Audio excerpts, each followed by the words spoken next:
Jai Shri Mataji. Good morning, everyone.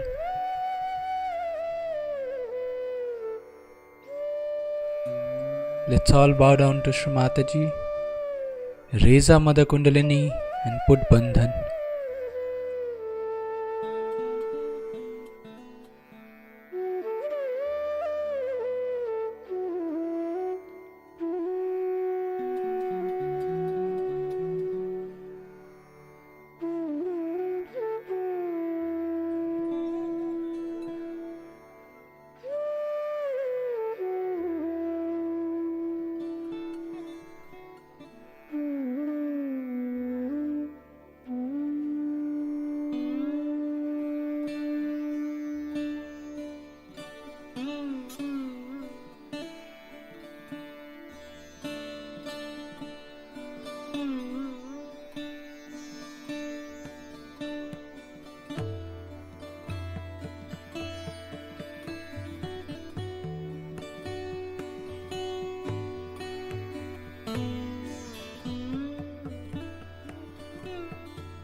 We'll recite Shri Ganesh Mantra.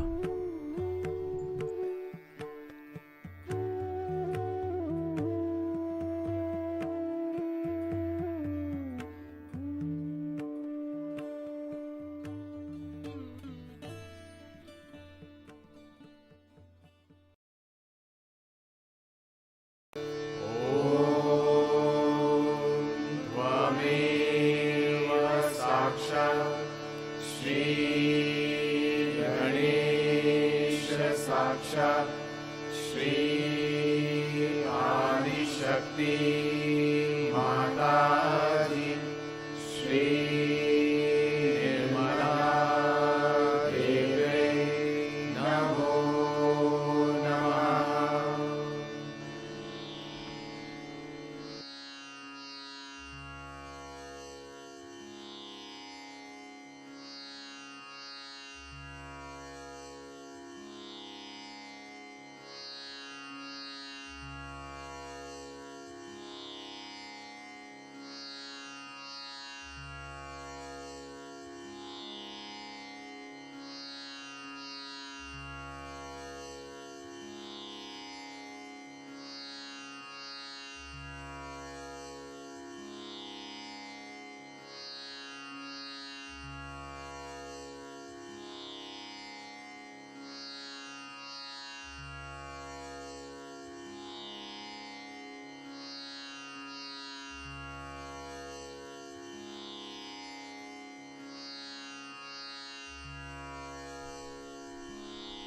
Shri Mataji,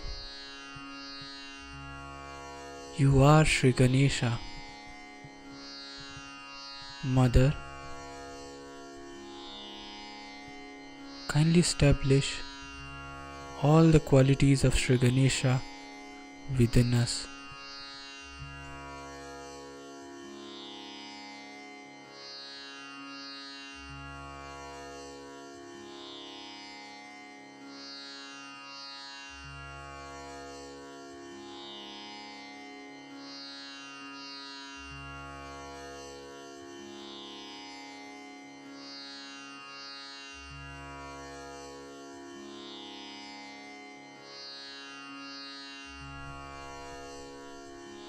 Shri Mataji, kindly bless us with the purity, innocence and wisdom of Shri Ganesha.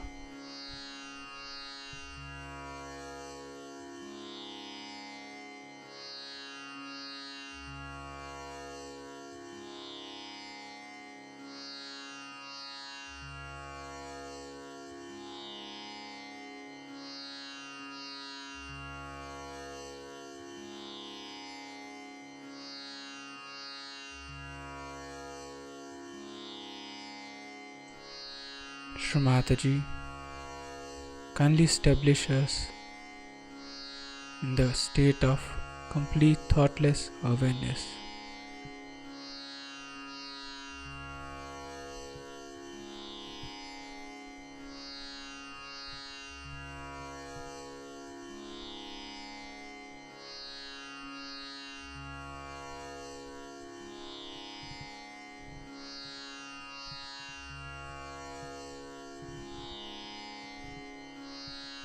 In this meditative state, we will now hear Shri Mataji's speech.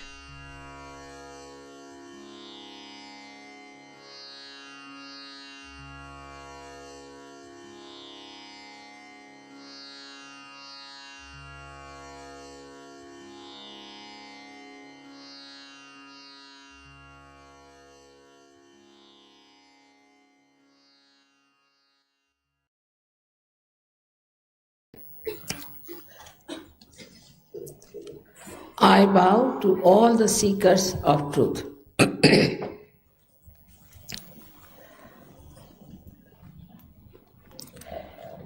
As I told you yesterday, that truth is what it is. We cannot understand it. You have to feel it. We cannot conceptualize it. And you cannot feel it also at this human awareness.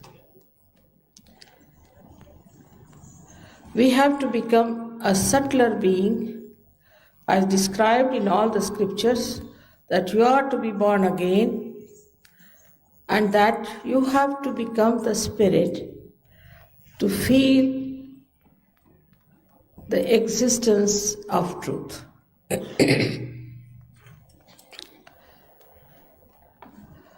First thing, we have to understand that all this is a process of a living energy. Divine is a living energy, and divinity within you also is a living energy. We do not understand sometimes what is a living energy. When we sow a seed in the grounds, they sprout by themselves. When a mother conceives a child, according to the normal nature of human beings, their body has to expel everything that is foreign. But when the child is conceived, it is not only kept in the body, but is nourished, looked after, developed, and at the right time it is expelled. There are so many other things which cannot be explained through medical science. But one must know that to understand what I am saying, you must have an open mind, like a scientist has. And if you find what I am saying, which is like a hypothesis, is true and gives you the experience of the truth, then as honest people, you must accept it. Because it is for your emancipation and for the emancipation of the whole world. In our evolutionary process, now we have become human beings. But as you know, we have not achieved the absoluteness.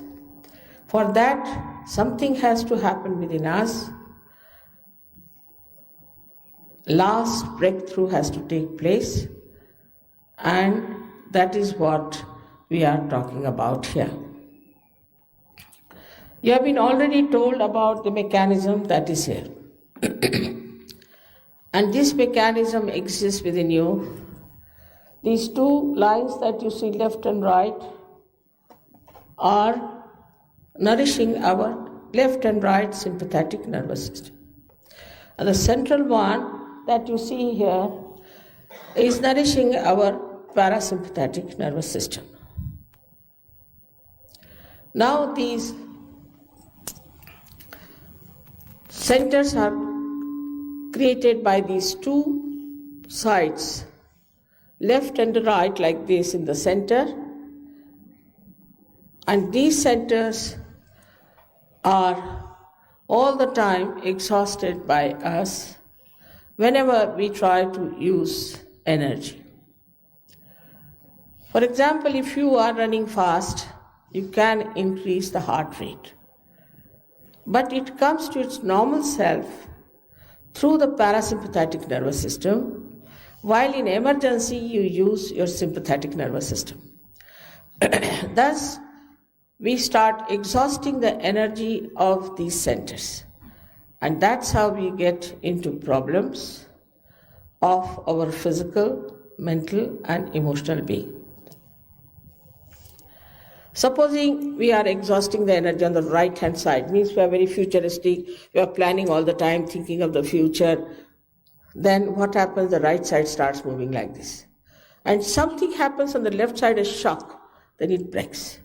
When it breaks, then we lose our connection with the central nervous system. That means we lose our connection with our brain that controls it, and we become on our own. And that's how psychosomatic troubles start, especially cancer, and the malignancy sets in. When the Kundalini rises from there, she goes through this center as well as this center, pushes them together and nourishes them. Now let us see what is the quality of all these centers within us. This is all within us, and we have to see that how we exist with the energy of the center. The first center that you see is down below. This center, which is down below, is below the Kundalini. And so we have to understand that this center supports the rising of the Kundalini, but is not pierced through by the Kundalini. This center is for all our excretion, even sex. So those people who say that through sex you can raise your Kundalini, they are absolutely wrong and are misleading you. Because you can see here clearly it is below that. This is the center of innocence. It's the center where we say that the deity of innocence is sitting, who incarnated later on as Christ, on the higher center there, between where you see this my red spot, is one of the windows. It is on the optic chiasma. And that's how we say that Christ was the incarnation of innocence. Because he is sitting on the optic chiasma, he said that thou shalt not have adulterous eyes. This is the sentence he has used. To such a subtle way he has suggested that you will not have adulterous eyes, meaning you will have very pure eyes, innocent eyes. Why did he talk of the eyes? Because he's sitting on the optic chiasma. It's a very constricted center, and he was to be resurrected to show that you can also pass through that center very easily. So his message is not his crucifixion, but his resurrection.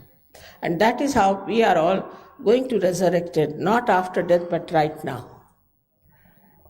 We should not postpone our resurrection anymore. Then the second center that we have is very important, which is called as the Swadhisthana. This center looks after physical and our mental activities.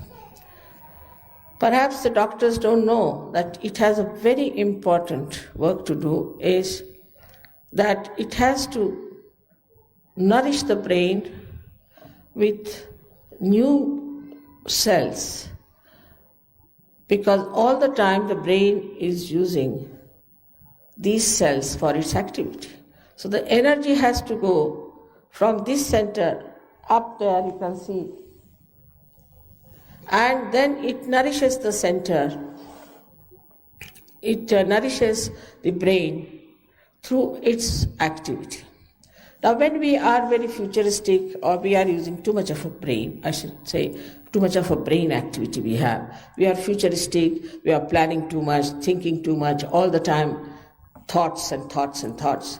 That time we are using the energy of this center. But this center has another very important thing to be done, that it goes round, as you see, it moves all round here. It's shown here directly, but it's connected to the center. And it moves round and round and round and gives energy to this area where we have our liver, our pancreas, our spleen, kidney, and parts of intestines. Now, if we start exhausting ourselves with too much thinking, then the main work of the center suffers, and that's how we develop all these diseases of all these organs. Like, for example, with liver, you develop a liver problem. Liver problem means that liver has a function to emit heat from your body, which is poison, into the bloodstream. But when liver gets upset, we should say, the heat is retained in the liver.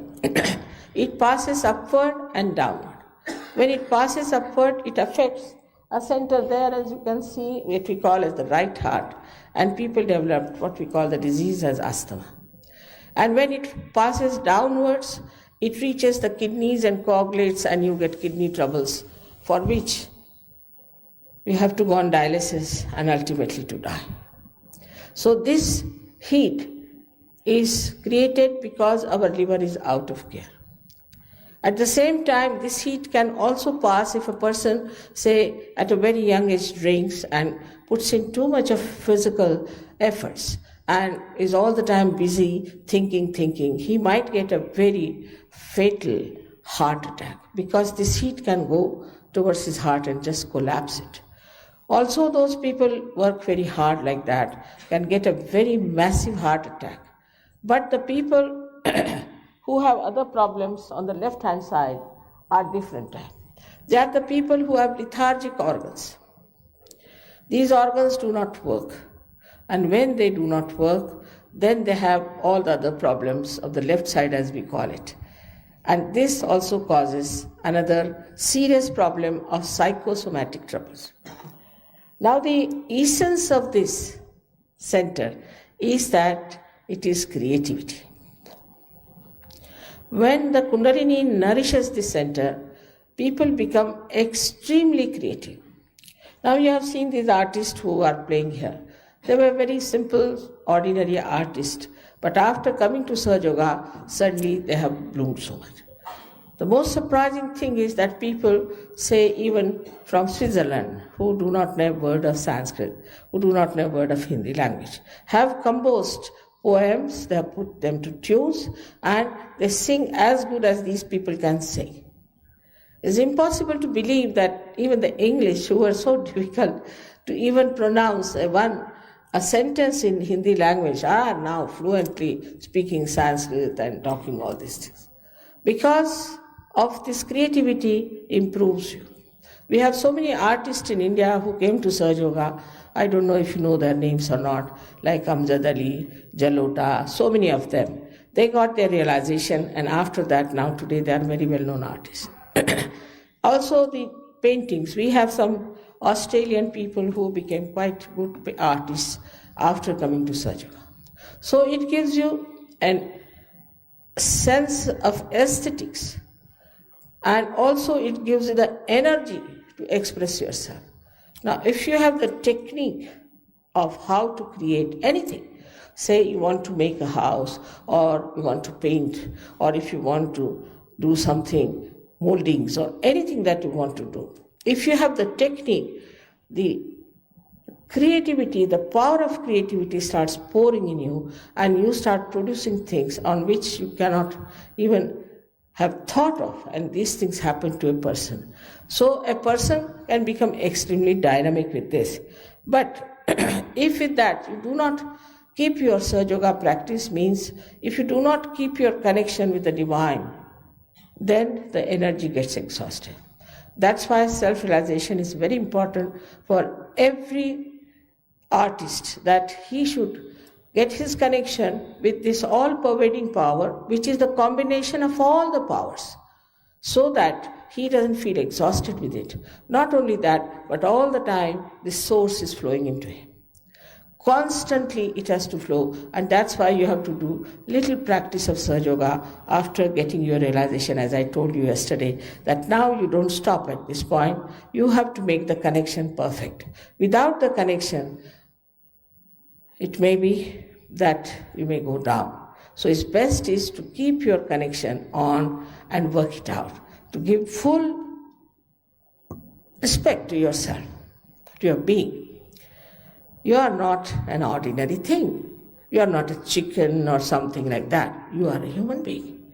And the beauty that is within you is to be discovered, is to be nourished, and to be proud of. It is such a great thing you have within yourself, the powers, which I'll tell you one by one. Now above that is the third center, which called as Nabhi, means the navel. This is the center of the way we absorb the virtues, or the virtues are enlightened. When the center is enlightened, we really become righteous. We don't have to tell, now you don't do this and don't do that. You just become like a saint, a real saint. Will not do wrong things. In the same way, when a person gets his realization, by the virtue of this center, he becomes absolutely balanced. Balanced with his family life, with his wife, with his children, balanced with the politics, economics, balanced with the society, balanced with all the people whom he knows. In a very balancing way, he starts behaving. There's not one-sided activity. For example, somebody may be very much attached to the wife and may try to harm others. Somebody who is very much attached to others may harm his wife.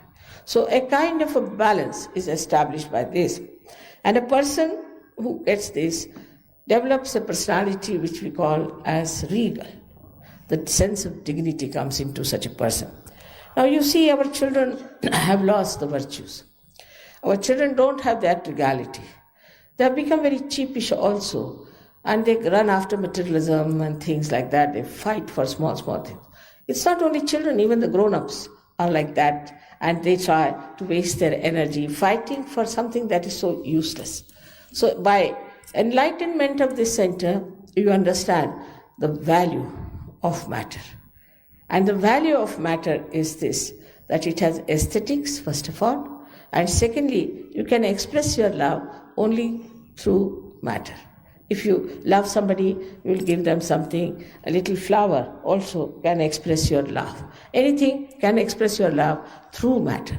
And then you become a very generous and very enjoyable person. Some people feel that if you become generous, you will be bankrupt. It's not so. On the contrary. If you open one door, no air will come in. But if you open the other door, all the air will start circulating in the same way. When a person is generous, he starts getting so many blessings because he is also connected with the divine that he's amazed. He doesn't know what to do with the things that he has got, and then he starts pouring it to others. There are so many things people are telling me about miracles and miracles of even material things in their jobs, in their purchasing, in their shopping, the way they have seen miracles happening, that it is nothing but just that this center is enlightened. And with this center, within you, a righteousness comes in. And this righteousness doesn't force anybody else. It's just righteousness itself, which doesn't command anything or demand anything, but it becomes a respectable personality. And you just start really understanding that, look at this man, Somebody was telling me today that in the office, people ask, how are you so dignified? I said, I didn't know I was so dignified. No, you don't do anything undignified, and you do everything just like a child also. So it's a childlike dignity you develop, and it's a beautiful thing to happen. Really, it's angelic. Now then we have another center on top, which we call as the heart center. It is in the center. Now in the sternum bone, behind the sternum bone, this center is there, and thymus produces the antibodies in your sternum bone. These antibodies later on fight your diseases. When you are about 12 years of age, they go into the whole body and waiting there for a signal from your sternum bone. That means supposing you see something, you get frightened, this bone starts pulsating. When it pulsates, the antibodies know there's some emergency and they get prepared for it. Now this is such a normal thing to happen to people, but insecurities can be of the worst type. And when these insecurities develop, people can develop all kinds of diseases of the lungs, especially the women develop what you call as the breast cancer. Mostly these women are insecure. Maybe their husbands are not good, or they feel that the husband may leave them alone or something like that. There are certain insecurities that are built in. They might be quite frightened personalities. I've seen most of the air hostesses have this center heart catching because they're afraid they may miss the plane, or I don't know, they have to be on the job and run and do. Mostly these time-bound jobs cause you the trouble here of the center heart. And this center heart is very important because for women especially, they have to be secured. If their motherhood is challenged, then they are even worse. And this is how one has to understand a woman should be very much respected. If she is your wife, she is your child, or anything, she has to be respected and given all the security. It's the woman who makes the society, it's the woman who creates the children, it's the woman who looks after the children. So the men have to give all the security and the protection to the womanhood and understand that it's a very important factor, which if we neglect, we can have lots of problems with our society, and the women will start competing with men, and then the society will be all dislocated. So the center on the left side and the right side are the centers of your father, of your mother and your father. If there's any problem with your father, then the right side catches and it gives you asthma. First of all, you are, we can say, vulnerable to asthma due to bad liver. Plus, if you have problems with your father or if with your fatherhood. Supposing you are an unhappy father, or maybe that you are not looking after your children, then you get this center caught up very badly. Then on the left side is the mothers. And the mothers is that when some mothers are not good mothers, also children can get this. Or when the children are not nice to the mother, they also get it. So mother and father are very important factors in Sahaja Yoga, and you have to understand that if your parents have been unkind to you, you must forgive them. Just forget about them because they have given you birth. You should be thankful and just forget about them. That's the best way to get over the problem of left and right heart. Then we have on top, if you see, is this chakra which we call as the Vishuddhi chakra. This Vishuddhi chakra has got 16 petals and looks after our ear, nose, eyes, throat, everything. Our face, everything is looked after by this center. Now this center also has left and right. All centers have left and right. And when you feel guilty, the left center catches, which is a very dangerous thing because this gives you diseases like angina or maybe diseases like spondylitis and lethargic organs. Right when a person is very aggressive, talks very aggressively and tries to dominate others and use his power of speech to show off, the right side catches. The reactions of this can be many, that the hand gets frozen and they also get the cancer of the throat. All kinds of things can happen with this chakra being in trouble. Now then we go to the chakra here in between the optic chiasma. It is placed like this and it's absolutely closed. It is when you forgive. Christ has said that you have to forgive. When you forgive everyone, and also when you ask for forgiveness, this chakra opens like this. Otherwise, it cannot open. We saw yesterday there are some people, at least there were 10, 15 people who never got their realization because they had not forgiven. Then I put my hand, worked on them, and it worked. But it's very simple to forgive, because whether you forgive or don't forgive, you don't do anything. It's a myth. It's absolutely a myth that you don't forgive. But for that myth, you suffer so much. So you have to forgive to open the center of Agya. It's very important, and is the deity on that is Jesus Christ. Then you enter into the area called limbic area, which is on top, which is called as Sahasrara in Sanskrit, means there are 1,000 petals. These look like tongues of flames as described in the Bible. All of them look like tongues of flames, but in the brain they are of 7 colors. Beautifully, very silently, peacefully opening, closing, opening, closing. So when the Kundalini goes into the limbic area, it enlightens your brain. It enlightens. And as I told you yesterday, there are many children who were dullards have now records in their examination. They have put so much of new dimension to their understanding that their teachers, their professors are surprised. This is what happens when the brain, which is used very little, starts getting enlightened. Automatically you start using it. Then it pierces through the fontanelle bone area, which is a very soft bone, through which this Kundalini comes out.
We'll recite the 3 Mahamantras.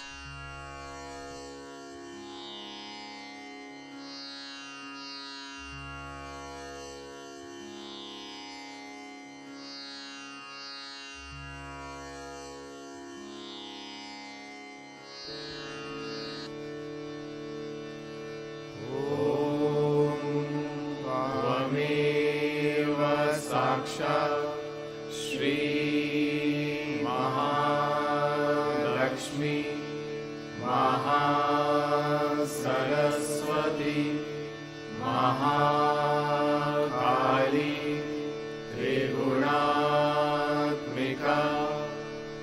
Kundalini साक्षात् श्री आदिशक्ति माताजी श्री निर्मला देव्यै नमो नमः।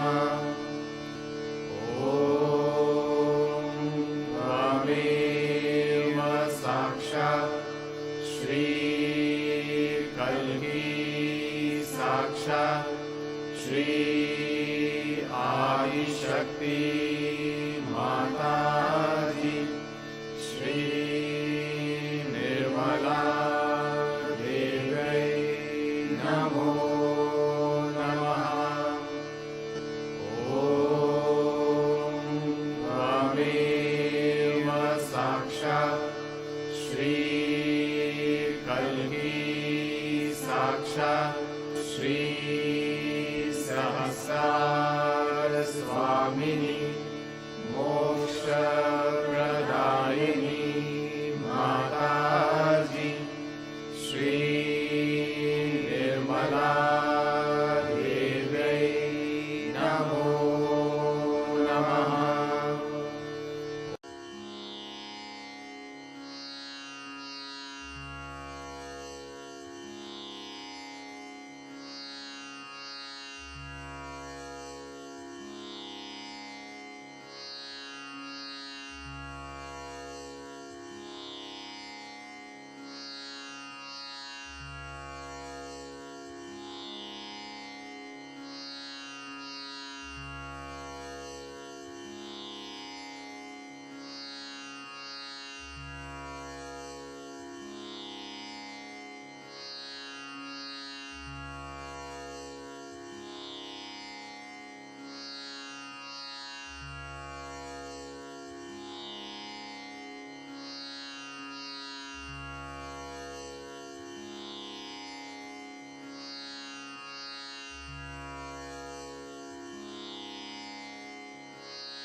Thank you, Shri Mataji, for this beautiful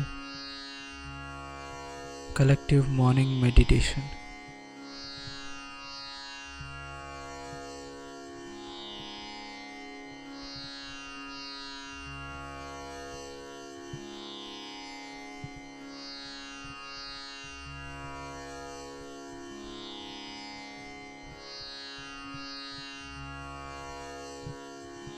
Let's all bow down to Shri Mataji,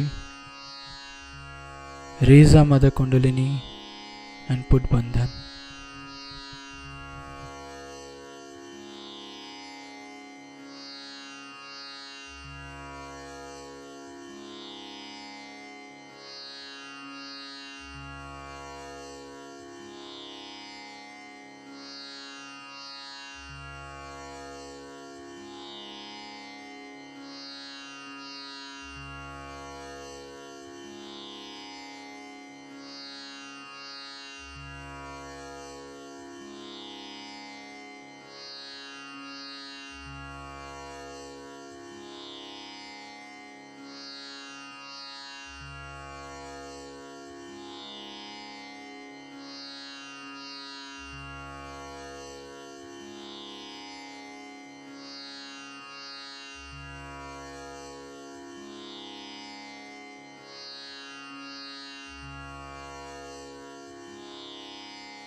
Let's all join again tomorrow at the same time for the collective morning meditation. Jai Shri Mataji.